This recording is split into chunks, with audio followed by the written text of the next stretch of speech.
지난 5월 2일 미국 재무부가 최근 국채 급등세에 대응하여 바이백을 실시하기로 했습니다. 바이백은 강달러로 치닫던 외환시장을 피벗으로 되돌려 놓으면서 옐런의 신의 한 수가 되었습니다.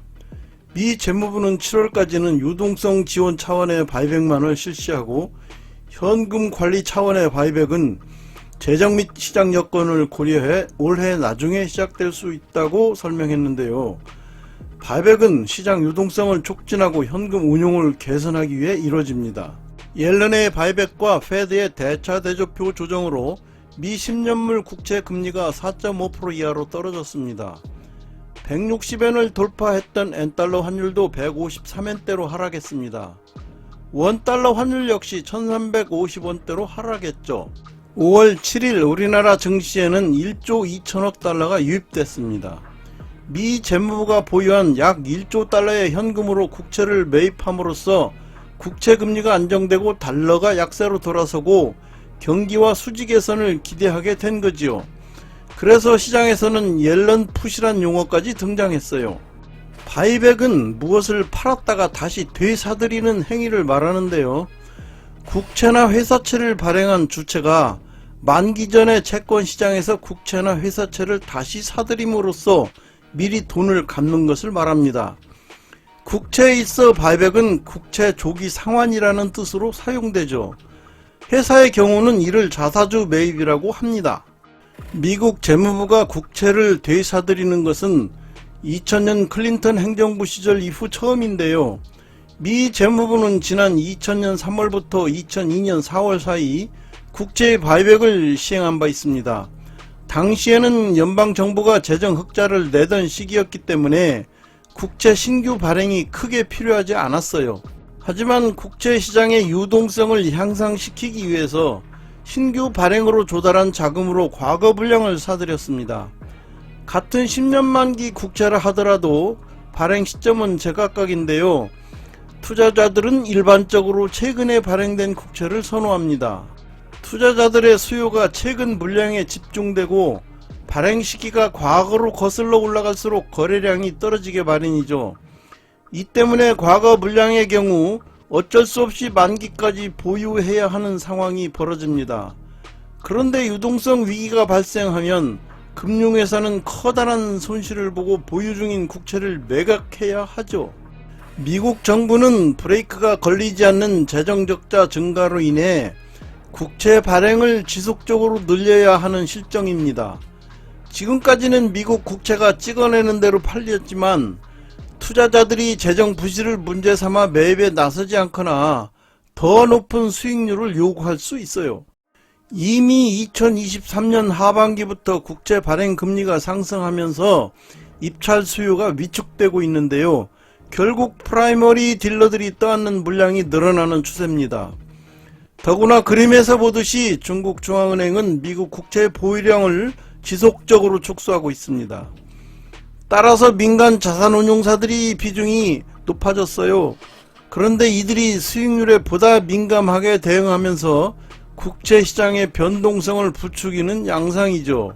2008년에는 서브프라임 모기지 사태로 시작된 금융 불안으로 세계적인 투자은행들의 파산 사태가 났는데요. 이때는 간접금융 시스템이 무너진 것이었습니다.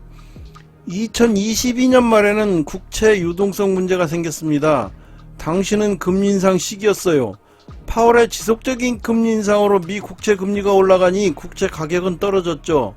그러자 국채를 팔려는 사람은 늘어나지만 아무도 국채를 사려고 하지 않는 현상이 일어났어요. 직접 금융 시스템에 문제가 생긴 것입니다. 미 국채 시장의 유동성이 증발한 것이에요. 직접 금융은 자금을 공급하는 측과 수요하는 측이 직접 거래하는 방식인데요. 여기에는 증권시장과 채권시장이 있어요. 지금 말하려고 하는 것은 채권시장의 얘기입니다. 펀드는 금리가 계속 오를 거라는 상황에서는 국채를 살 수가 없어요. 왜냐하면 금리가 더 오르면 지금 산 국채는 손해가 나기 때문이죠. 해외 중앙은행에서도 달러 강세가 되면 환율 방어를 위해서 보유 채권을 팔아서 달러를 매수해야 됩니다. 2022년 말엔 미 국채를 사주던 큰손 중국과 사우디가 미국과 사이가 나빠지면서 미 국채를 팔고 있었죠. 하물며 일본조차도 심리적 방어선인 150엔을 돌파하자 미 국채를 팔면서 환율 방어를 시도했습니다. 그래서 당시에도 미 재무부가 국채 가격 하락을 막기 위해 바이백을 고려했습니다. 그러면서 옐런 재무장관이 국채 거래 유동성 문제에 대해 우려를 표명했죠. 결국 페드가 금리 인상의 속도를 조절하는 방향으로 시장의 분위기를 돌리면서 채권 시장도 안정을 찾았어요. 그래서 바이백이 실시되지는 않았고 대신 바이백에 대한 검토와 준비는 계속됐습니다. 지난 4월 25일 제닛 옐런 미 재무장관은 달러화 대비 엔화 가치 하락을 해결하기 위한 일본의 조치에 대해 외환시장에 대한 개입은 드물어야 한다. 슈드비 레어라고 말했습니다. 그런데 이는 헤지펀드를 비롯한 환투기 세력들에게 일본이 엔화 약세를 방어하기 위해 시장에 개입하는 것이 쉽지 않을 것이라는 신호를 주었습니다. 옐런이 슈드비 레어라고 한 이유는 일본마저 미 국채를 팔게 되면 국채 금리가 오르게 되기 때문인데요. 금리가 오르면 대선을 앞두고 있는 바이든 대통령에게 불리하기 때문이죠. 그 바람에 엔화 투기 세력들에게 옐런의 패를 들킨 셈이 됐어요. 환투기 세력들은 엔을 공격하기 시작했고 4월 29일 엔달러 환율이 일시적으로 160엔을 넘었습니다. 2023년 3월 실리콘밸리 은행 SVB 파산 사태가 났을 때도 미 10년물 국채금리가 5%까지 치솟았는데요. 은행은 예금 상환을 위해 손실을 떠안으며 국채를 팔아야 했고 그 사이 유동성 위기설이 확산됐죠.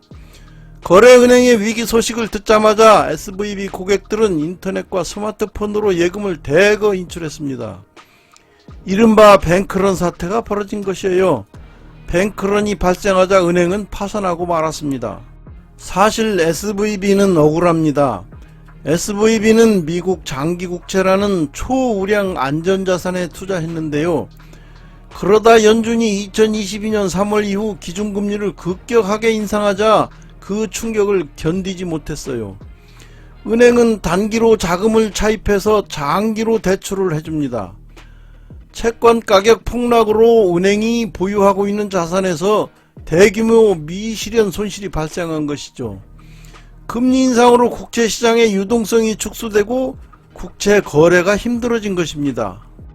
파월 입장에서는 사태 수습을 위해 금리 인하를 하면 물가를 잡을 수 없고 금리 인상을 하면 SVB 사태 같은 일이 일어나니 진퇴양난일 수밖에 없습니다. 그래서 이때는 영래포를 활용했습니다. 영래포 RRP는 연준이 은행과 MMF에 미 국채를 빌려주고 현금을 받는 프로그램인데 영래포 규모가 증가한다는 것은 시장의 유동성이 축소된다는 의미입니다. 따라서 이때는 은행 시스템을 지원하기 위해 페드의 영래포 자금을 유출하여 사태를 수습했습니다. 미 재무부가 바이백을 시행하는 이유는 양적 완화와 같은 유동성 공급이라기보다는 국채시장의 작동을 원활하게 하기 위한 것입니다. 2023년 말 기준 24조 달러에 달하는 미국 국채시장의 유동성이 코로나19 팬데믹 사태 이후 악화됐습니다. 게다가 실리콘밸리 은행 파산을 계기로 투자자들의 불안감이 증폭된 상황입니다. 엔화마저 환투기 세력들에게 공격을 받아 엔달러 환율이 160엔을 넘기도 했습니다.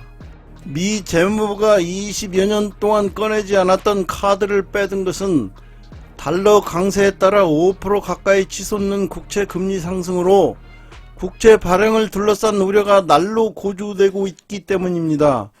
전 세계 채권 시장이 300조 달러를 웃도는 사실을 감안하면 금리가 1%포인트 상승할 때 추가 비용이 3조 달러 이상이죠.